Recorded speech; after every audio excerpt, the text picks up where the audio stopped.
ముందుకు వచ్చాను. ఒకటి పోలవరం ప్రాజెక్టు.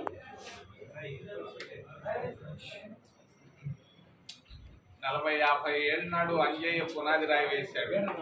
నాదెళ్ల భాస్కర్ రావు ఇరిగేషన్ మంత్రిగా ఉన్నప్పుడు అనుకుంటా 80లో. 2004 నుంచి ఇది యాక్టివ్ అయింది పోలవరం ప్రాజెక్టు.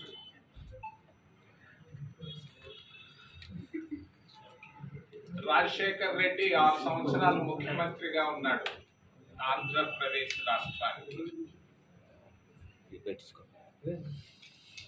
రాజశేఖర్ రెడ్డి ముఖ్యమంత్రిగా పోలవరం ప్రాజెక్టు పైన,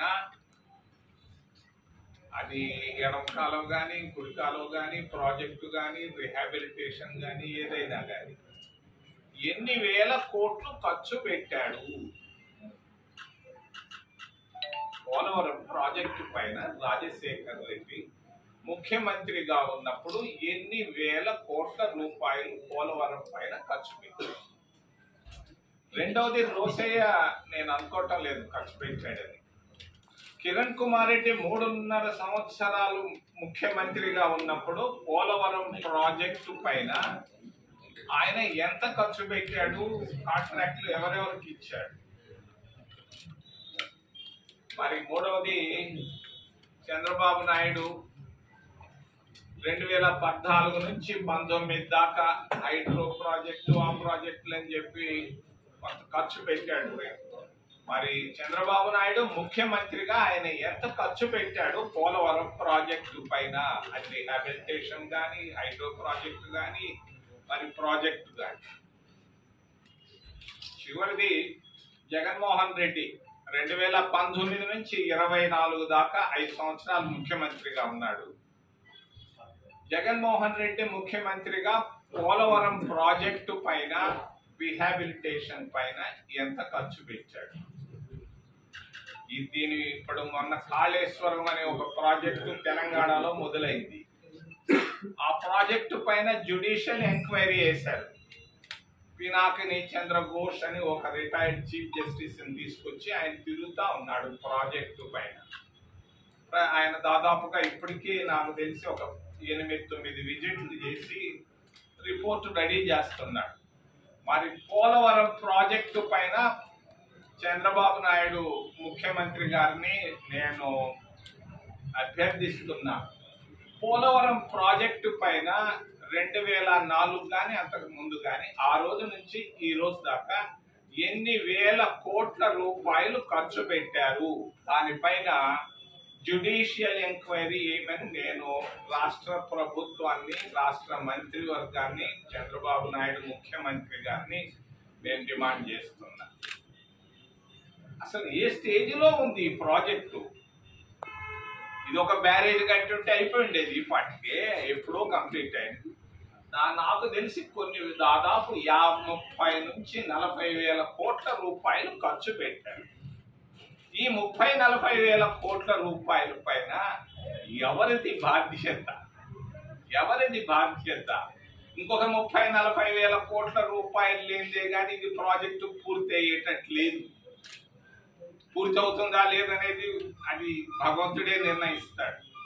మరి ఈ పరిస్థితుల్లో ఎంత ఇప్పటిదాకా ఈ 4 ముఖ్యమంత్రులు రాజశేఖర్ రెడ్డి, కిరణ్ కుమార్ రెడ్డి, చంద్రబాబు నాయుడు, మరి జగన్మోహన్ రెడ్డి, ఈ 4 ముఖ్యమంత్రులు వాళ్ళ సమయాల్లో ఎంత ఖర్చు పెట్టారు, ప్రాజెక్టు పరిస్థితి ఏంది? నేను మిగిలిన జోలికి పోవటం లేదు, ఖర్చుల వరకే మాట్లాడుతున్నాను. ప్రాజెక్టు వివరాలు డీటెయిల్స్ లోకి లోతుగా అధ్యయనం చేయాల్సిన అవసరం ఉంది. వాడేవాడు అమెరికా వాడు లండన్ వాడు వచ్చి ఏమి చేయలేడు. చేయాల్సిందల్లా ఒక జ్యుడిషియల్ ఎంక్వైరీ, కాళేశ్వరం ప్రాజెక్టు పైన వేసినట్టుగా ఈ ప్రాజెక్టు పైన ఒక జ్యుడిషియల్ ఎంక్వైరీ వేయమని నేను చంద్రబాబు నాయుడు ముఖ్యమంత్రి గారిని నేను అభ్యర్థిస్తున్నా. రెండో విషయం, విశాఖపట్నం స్టీల్ ప్లాంట్. అది ఎంతో పోరాటాలు చేస్తే గాని వచ్చింది ఆ ప్రాజెక్ట్. ఈ ప్రాజెక్ట్ వచ్చిన తర్వాత మరి పూర్తయింది. ఇందిరాగాంధీ గట్టి పునాది రాయి వేసింది దీనిపైన. నేను చెప్తున్నాను, ఈరోజు విశాఖపట్నం ప్రాంత వాసులకు కానీ విశాఖపట్నం స్టీల్ ప్లాంట్ లో పనిచేస్తున్న ప్రతి కార్మికుడికి దానిపైన ఆధారపడినటువంటి ప్రతి ఒక్కరికి నేను ఒక్క మాట చెప్తున్నాను. కాంగ్రెస్ పార్టీ ఖచ్చితంగా ఈ విషయంలో విశాఖపట్నం స్టీల్ ప్లాంట్ లో చాలా చాలా మంచి ఆలోచనతో ఉంది. మోడీ కాదు, ఎన్డీఏ ప్రభుత్వం కాదు, బీజేపీ ప్రభుత్వం కాదు, ఏ ప్రభుత్వాలు దీన్ని ప్రైవేటైజ్ చేయలేవు. ఊరికే కాగితాల పైన చేయాల్సిందే. కానీ నేను ఈరోజు పేపర్లు ఎక్కడో చదివాను, చాలా మంది ఉద్యోగస్తులు, శాశ్వత ఉద్యోగస్తులు పదవి విరమణ చేసి వాలంటరీ రిటైర్మెంట్ తీసుకోవాల్సిన పనే లేదు. నేను రాహుల్ గాంధీ గారితో కూడా మాట్లాడాను, మా నాయకులందరితో మాట్లాడాను. ఈ ప్రాజెక్టు ప్రైవేటైజ్ ఎట్టి పరిస్థితుల్లో కాదు. ఒక 100-200 సంవత్సరాల్లో దీన్ని కాంగ్రెస్ పార్టీ మేము దీన్ని బాధ్యత తీసుకుంటున్నాం.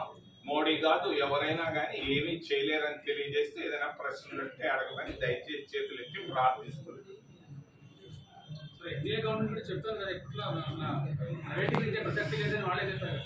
వాళ్ళు చెప్తున్నారే కానీ కాగితాల్లో క్యాబినెట్ లో అప్రూవ్ చేస్తున్నారే. తిరుపతి ఎయిర్పోర్ట్ కూడా ప్రైవేటైజ్ చేసేదానికి అప్రూవ్ చేస్తున్నారు. వాళ్ళు విత్డ్రా చేయమని, వాళ్ళు విత్డ్రా చేస్తే సంతోషపడతాం.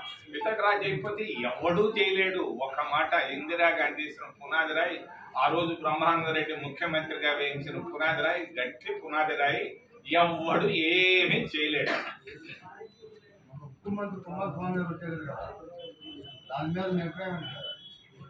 ఆయన దేవగౌడ కుమారుడు.